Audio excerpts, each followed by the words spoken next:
ഇവരെയൊക്കെ താങ്ങിയടക്കം ബംഗാളികളെക്കാൾ മോശമാണ്.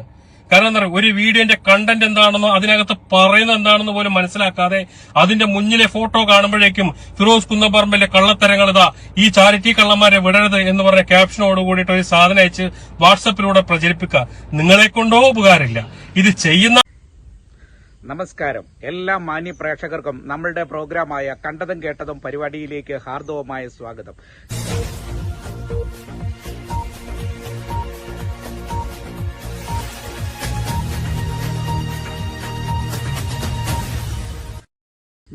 ചാരിറ്റി പ്രവർത്തനത്തിലൂടെ വളരെ പ്രശസ്തനായ ഒരു വ്യക്തിയാണ് ഫിറോസ് കുന്നംപുറം. എനിക്ക് വളരെ ഇഷ്ടമുള്ള ഒരു ചാരിറ്റി പ്രവർത്തകനാണ് ഫിറോസ്. ഫിറോസിനെ പോലെ തന്നെ ഒരുപാട് ചാരിറ്റി ചെയ്യുന്ന ആൾക്കാരുണ്ട്. ഞാൻ അവരെയൊക്കെ സപ്പോർട്ട് ചെയ്യാറുണ്ട്. കാരണം പലപ്പോഴും നമുക്കൊക്കെ ഒരു ലിമിറ്റേഷനുണ്ട്. ചാരിറ്റിയൊക്കെ ചെയ്യാനായിട്ടൊക്കെ ഒരുപാട് ലിമിറ്റേഷനുണ്ട്. കാരണം ഒരുപാട് ത്യാഗങ്ങളും ബുദ്ധിമുട്ടുകളും പ്രയാസങ്ങളും ഒക്കെ സഹിച്ചിട്ടാണ് അവർ പോയി ഈ വീഡിയോയും കാര്യങ്ങളും ഒക്കെ എടുക്കുന്നത്. ശരിക്കും അതിന്റെ ബുദ്ധിമുട്ടുണ്ട് എന്താണെന്ന് എനിക്കറിയാം. കാരണം ഞാനും ചില ചാരിറ്റിയുടെ വീഡിയോ ഒക്കെ ചെയ്തിട്ടുണ്ട്. അതുകൊണ്ടാണ് ഞാൻ പറഞ്ഞത്. ശരിക്കും ഇവര് വിളിക്കുന്ന സ്ഥലത്ത് പോയിട്ട് വളരെ ബുദ്ധിമുട്ടിയിട്ടൊക്കെ പോയി വളരെ കഷ്ടപ്പെട്ട് പോയി ചെയ്യുന്ന വീഡിയോസും കാര്യങ്ങളൊക്കെയാണ്. അപ്പോൾ അതിനൊരുപാട് ത്യാഗങ്ങളുടെ വിലയുണ്ട്, കഷ്ടപ്പാടിന്റെ വിലയുണ്ട്. ഞാൻ അതല്ല പറഞ്ഞു വരുന്നത്. നമുക്ക് ചെയ്യാൻ പറ്റുന്നതാണെങ്കിൽ നമ്മൾ നന്മ ചെയ്യാൻ നോക്കുക. കാരണം ഇന്നത്തെ സമൂഹത്തിൽ നമുക്കൊക്കെ കൂടി വന്ന ആയുസ് കൂടി വന്ന 70 വയസ്സ് വരെയൊക്കെ ഉള്ളൂ. അപ്പോൾ ആ 70 വയസ്സിനുള്ളിൽ പറ്റുന്നിടത്തോളം നന്മ ചെയ്യാനായിട്ട് നോക്കുക. സമൂഹത്തിൽ നമ്മളാൽ കഴിയുന്ന നന്മകൾ ചെയ്തു കൊടുക്കാനായിട്ട് നോക്കുക. നമ്മൾ ഇനി ചെയ്യാൻ പറ്റിയില്ലെങ്കിൽ അവരെ ഉപദ്രവിക്കാനും അവരുടെ മാർഗതടസ്സം ഉണ്ടാക്കാനും പോകരുത്. ദയവേത് ഞാൻ പറയുന്നതാണ്, ചാരിറ്റി ചെയ്യുന്ന ആൾക്കാർക്ക് ഒരു മാർഗതടസ്സങ്ങൾ ഉണ്ടാക്കാനായിട്ട് ദയവ് ചെയ്ത് പോകരുത് എന്നുള്ള എളിയ റിക്വസ്റ്റാണ്. നമുക്ക് നന്മ ചെയ്യാൻ പറ്റുന്നെങ്കിൽ ചെയ്തു കൊടുക്കുക.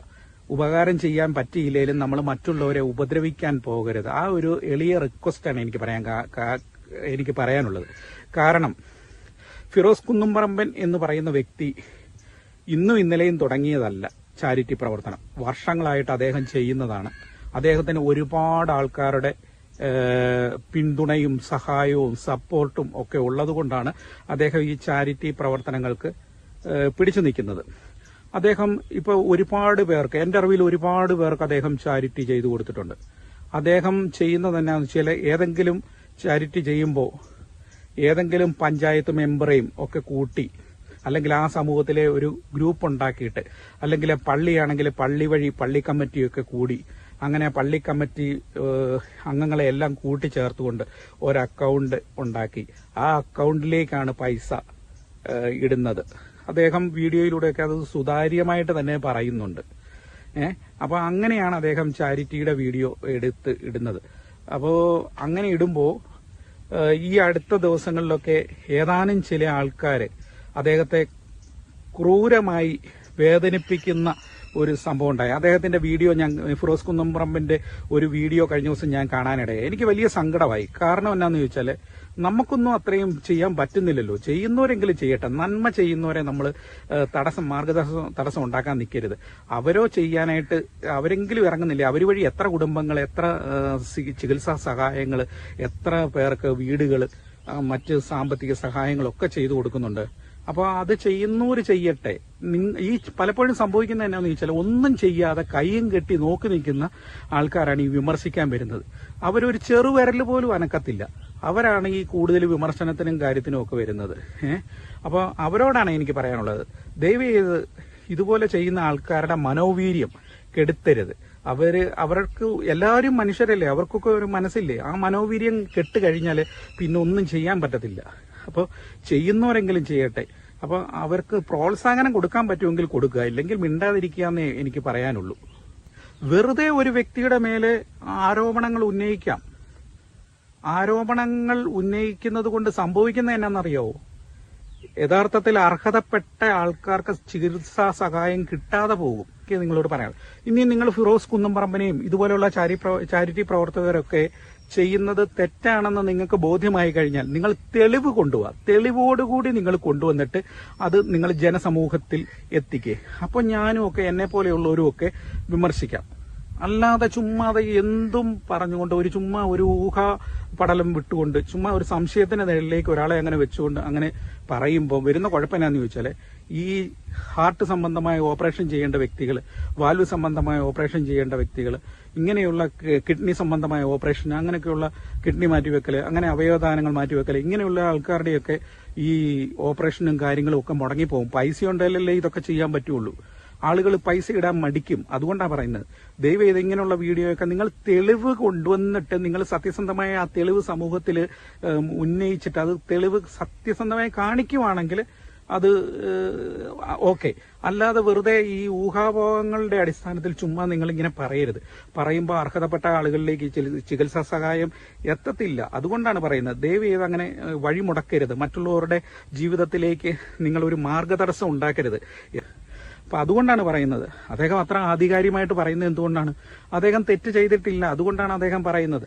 അപ്പോൾ നമ്മളിങ്ങനെ വിമർശിക്കുന്ന ആൾക്കാരോട് എനിക്ക് പറയാനുള്ളത്, മറ്റുള്ളവർക്ക് തടസ്സം ഉണ്ടാക്കരുത്. കാരണം ഒരു രോഗിയുടെ ചികിത്സാ ചെലവ് മുടങ്ങുകയാണ്. ഇപ്പൊ ചില ചികിത്സയ്ക്ക് ലക്ഷക്കണക്കിന് കോടിക്കണക്കിന് രൂപയുടെ ചികിത്സാ സഹായങ്ങളൊക്കെ വേണ്ടി വരും ചില രോഗികൾക്ക് വേണ്ടി. അപ്പോ ഇവരിങ്ങനെ വീഡിയോ ഇങ്ങനെ ആ രോഗികളുടെ വീട്ടുകാരെയൊക്കെ വെച്ച് ഇട്ട് കഴിയുമ്പോൾ നിങ്ങളെപ്പോലെയുള്ള ആൾക്കാർ, ചില ആൾക്കാർ, ഞാൻ എല്ലാവരെയും പറയുന്നില്ല, 1-2 പേരൊക്കെ ഉള്ളു ഈ വിമർശിക്കുന്നവർ. ഇങ്ങനെ വിമർശിക്കുമ്പോൾ ഒരുപക്ഷെ നിങ്ങളൊരു യൂട്യൂബിലൂടെ വീഡിയോ ഇട്ട് നിങ്ങൾക്ക് റീച്ച് കിട്ടാൻ വേണ്ടിയിട്ടൊക്കെ ആയിരിക്കും നിങ്ങളിങ്ങനെ ചെയ്യുന്നത്. ഇപ്പോൾ നമുക്കൊക്കെ വേറെ എന്തെല്ലാം നല്ല നല്ല കണ്ടന്റും വിഷയങ്ങളും കാര്യങ്ങളും ഒക്കെ ഉണ്ട്. എന്തിനിങ്ങനെയുള്ള ചാരിറ്റി ചെയ്യുന്ന ആൾക്കാരെ കുറിച്ച് ഇങ്ങനെ മോശമായിട്ടൊക്കെ പറയുന്നു? നിങ്ങൾക്ക് ചെയ്യാൻ പറ്റുമെങ്കിൽ ചെയ്തു കൊടുക്കുക, നല്ലത്. നിങ്ങൾക്ക് വേണമെങ്കിൽ ആ വീഡിയോ ഒന്ന് ഷെയർ ചെയ്ത് കൊടുക്കുക. ഫിറോസ് കുന്നുംപറമ്പൻ ഇടുന്ന വീഡിയോ ഒക്കെ ഒന്ന് ഷെയർ ചെയ്ത് കൊടുക്കുക, അത് നല്ല കാര്യമാണ്. അല്ലെങ്കിൽ നിങ്ങൾ ഈ പറഞ്ഞ ഫിറോസ് കുന്നുംപറമ്പൻ മോഷ്ടിച്ചിട്ടുണ്ട് അല്ലെങ്കിൽ കട്ടിട്ടുണ്ടെന്നൊക്കെ പറയുന്നെങ്കിൽ, അല്ലെങ്കിൽ ഇതുപോലുള്ള ചാരിറ്റി പ്രവർത്തകരൊക്കെ പൈസ എടുക്കുന്നെന്ന് പറയുന്നെങ്കിൽ അതിന് തെളിവ് സഹിതം കൊണ്ടുവന്നിട്ട് നിങ്ങൾ സമൂഹത്തിന്റെ മുന്നിൽ വീഡിയോ ചെയ്യുക. അല്ലാതെ ഒരു തെളിവും ഇല്ലാതെ ചുമ്മാ കാടടച്ച് വെടിവെച്ചുകൊണ്ട് ചുമ്മാ വീഡിയോ ചെയ്ത് കഴിഞ്ഞാൽ ഈ അർഹതപ്പെട്ട ആൾക്കാരിൽ പൈസ എത്തില്ല. അതുകൊണ്ടായി പറയുന്നത്. അപ്പോ ചില ആൾക്കാർ ഇത് സംഘടിതമായിട്ടാണ് മുന്നോട്ട് വന്നിട്ട് ഈ ഫിറോസിനെ പോലെയുള്ള ആൾക്കാരുടെ അങ്ങ് ഇല്ലാതാക്കാനുള്ള ശ്രമം നടത്തിക്കൊണ്ടിരിക്കുന്നത്. അത് വളരെ മോശമാണ്. ആർക്കാണേലും വിഷമം ഉണ്ടാകും. കാരണം ഇത്രയും ത്യാഗം സഹിച്ചിട്ട് വീഡിയോ ഒക്കെ ചെയ്യുമ്പോൾ നെഗറ്റീവായിട്ടൊരു കമന്റ്സ് ഒക്കെ വരുമ്പോൾ ആർക്കാണേലും ഒരു ദുഃഖം തോന്നും. കാരണം നമ്മൾ അതുപോലെ ആത്മാർത്ഥമായിട്ട് ഇറങ്ങിയിട്ട് ഇങ്ങനെ കുറ്റം കേൾക്കുമ്പോൾ ആർക്കാണേലും, മനുഷ്യരല്ലേ, നമ്മളെല്ലാം മനുഷ്യരല്ലേ, ദൈവങ്ങളല്ലല്ലോ. അപ്പം വിഷമം തോന്നും. അപ്പം അങ്ങനെ എനിക്ക് ഫിറോസ് കുന്നുംപറമ്പനോടും പറയാനുള്ളത്, അദ്ദേഹം നിങ്ങൾ ചെയ്യുന്ന പ്രതിഫലം ദൈവം കാണുന്നുണ്ട്, പടച്ചോൻ കാണുന്നുണ്ട്. അതുപോലെ തന്നെ ഈ ചെയ്യുന്ന നിങ്ങളെ വിശ്വാസമുള്ള ജനങ്ങൾക്കും അത് അറിയാം. നിങ്ങളുടെ സതുദ്ദേശം എന്താണെന്നും നിങ്ങൾ നന്മ ചെയ്യുന്നത് നിങ്ങളുമായിട്ട് അടുത്ത് നിൽക്കുന്ന ആൾക്കാർക്കൊക്കെ മനസ്സിലാവും. അതുകൊണ്ട് വിമർശിക്കുന്നവരോട് എനിക്ക് പറയാനുള്ളത്, ചുമ്മാതെ നിങ്ങൾ ഒരു തെളിവൊന്നുമില്ലാതെ ഇങ്ങനെ പറയരുത് എന്നുള്ള ഒരു റിക്വസ്റ്റ് മാത്രമേ ഉള്ളൂ. നിങ്ങൾക്ക് ചിലപ്പോൾ നിങ്ങളുടെ ചാനലിന് റീച്ച് കിട്ടാൻ വേണ്ടിയിട്ട് നിങ്ങൾ അതും ഇതൊക്കെ ഓരോന്ന് പടച്ചു വിടും. പക്ഷെ അതിന്റെ പരിണിത ഫലം അനുഭവിക്കുന്നത് ഇതുപോലുള്ള പാവങ്ങളാണ്. അതാണ് നിങ്ങൾ മനസ്സിലാക്കേണ്ടത്. ഞാനൊക്കെ ഇപ്പോൾ ഒരുപാട് ചാരിറ്റി ചെയ്യാനൊക്കെ ആഗ്രഹിച്ചൊരു വ്യക്തിയാണ്. പക്ഷെ അതിനൊക്കെ എനിക്ക് ഈ പറഞ്ഞ ഫിറോസ് കുന്നുംപറമ്പൻ ചെയ്യുന്ന പോലൊന്നും നമുക്കൊന്നും അതിനുള്ള ഒരു ഇത് കിട്ടിയിട്ടില്ല, ഒരു ബാക്കപ്പ് കിട്ടിയിട്ടില്ല. അപ്പോൾ ഞാനൊക്കെ എൻ്റെ ഒരു 3-4 വീഡിയോ ഞാൻ ചെയ്തിരുന്നു. ആ വീഡിയോ ചെയ്തപ്പോൾ ശരിക്കും അർഹതപ്പെട്ട ഞാനൊരു ചേച്ചിയുടെയൊക്കെ ഒരു വീഡിയോ ചെയ്തിരുന്നു. ആ ചേച്ചി ശരിക്കും ഇപ്പോൾ അവർ നിൽക്കുന്നത് പെരുവഴിയിലാണ്. അത് അവർക്ക് ഹാർട്ട് സംബന്ധമായ അസുഖങ്ങളുടെ ഓപ്പറേഷൻ അങ്ങനെയുള്ള കാര്യങ്ങൾ മരുന്ന് കഴിക്കുന്നതൊക്കെയാണ്. അദ്ദേഹത്തിന്റെ മോനാണെങ്കിൽ സുഖമില്ലാത്തൊരു ചെക്കനാണ്. അപ്പോൾ ഈ രണ്ടുപേരും ഇപ്പോൾ വീടില്ലാതെ ഇപ്പം പുറത്താണ് സത്യത്തിൽ അവർ കഴിയുന്നത്. കാരണം അവരുടെ അവസ്ഥ വളരെ ദയനീയമാണ്. ഞാൻ അങ്ങനെ പറഞ്ഞൊരു വീഡിയോ ചെയ്തിരുന്നു. പക്ഷെ അതിന് വേണ്ടുന്ന ഒരു പരിഗണന നിങ്ങൾ കൊടുത്തില്ല.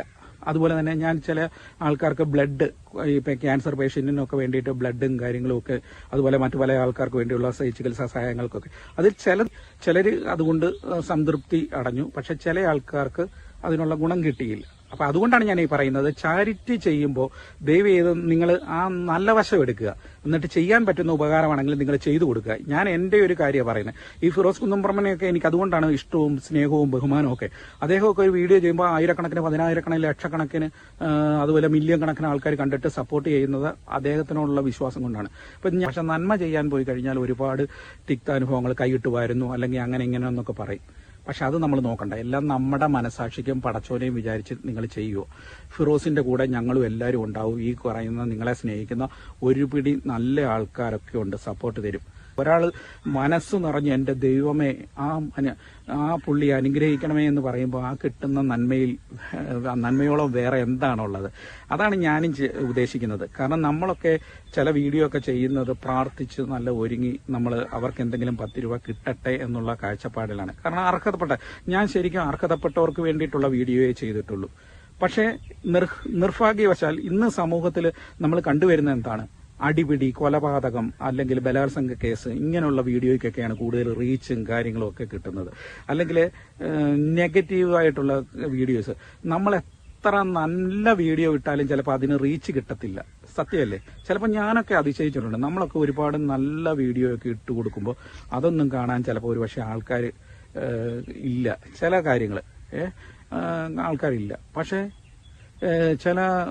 ഒരു കണ്ടന്റും ഇല്ല, ഒന്നുമില്ല. ചുമ്മാ എന്തെങ്കിലും വയലൻസോ അല്ലെങ്കിൽ ഈ പറഞ്ഞ ബലാത്സംഗ കേസോ അല്ലെങ്കിൽ അങ്ങനത്തെയൊക്കെ വീഡിയോയൊക്കെ ചിലരിടുമ്പോൾ അതിനൊക്കെ എത്രയാ ലക്ഷക്കണക്കിനും മില്യൺ കണക്കിനും ഒക്കെ ആൾക്കാർ കാണാനുണ്ട്. നമ്മളെ ഇഷ്ടപ്പെടുന്നവരത് നമുക്ക് സപ്പോർട്ട് ചെയ്ത് തരുന്നുണ്ട്.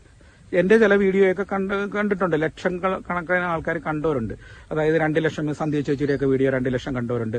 പിന്നെ വേറൊരു വീഡിയോ 1 ലക്ഷത്തിന് മുകളിൽ കണ്ടവരുണ്ട്. അങ്ങനെ പല വീഡിയോ ഉണ്ട്. അതിൽ ശരിക്കും നമ്മൾ പ്രതീക്ഷിക്കുന്ന ചില വീഡിയോ ഉണ്ട്. അതായത് ഈ ചാരിറ്റി പോലുള്ള അല്ലെങ്കിൽ നന്മകൾ ഉദ്ദേശിച്ച് അല്ലെങ്കിൽ അങ്ങനെയൊക്കെയുള്ള ആ വീഡിയോയ്ക്കൊന്നും വേണ്ട റീച്ച് കിട്ടിയിട്ടില്ല. അതുകൊണ്ട് പാവങ്ങൾ, നിങ്ങൾ ചെയ്യുന്ന ഒരു ചെറിയ കണിക നിങ്ങൾ ഒരു നന്മ ചെയ്തിട്ടുണ്ടെങ്കിൽ അതിന്റെ പ്രതിഫലം നിങ്ങൾക്ക് ദൈവം തരും. അത് ഉറപ്പാണ്. നന്മ ചെയ്തിട്ടുണ്ടെങ്കിൽ അത് ഒരിക്കലും നശിച്ചു പോകത്തില്ല. നിങ്ങൾക്ക് അതിന്റെ പ്രതിഫലം നിങ്ങൾക്കും നിങ്ങളുടെ വരുന്ന തലമുറയ്ക്കൊക്കെ അതിന്റെ ഗുണമുണ്ടാകും. ഈ പറഞ്ഞ ഒരാൾ നെഞ്ചുരുക്കി ദൈവമേ എന്ന് മുകളിലേക്ക് നെഞ്ചുരുക്കി നെഞ്ചത്ത് കൈവച്ച് പ്രാർത്ഥിച്ചിട്ടുണ്ടെങ്കിൽ അതിന്റെ ഫലം നിങ്ങൾക്ക് കിട്ടും. അതുകൊണ്ട് ചാരിറ്റിക്ക് ഒരിക്കലും നിങ്ങൾ ഉപേക്ഷ വിചാരിക്കരുത്. അപ്പോൾ ചാരിറ്റി ചെയ്യുന്ന ആൾക്കാരെ നമുക്ക് സപ്പോർട്ട് ചെയ്യാം.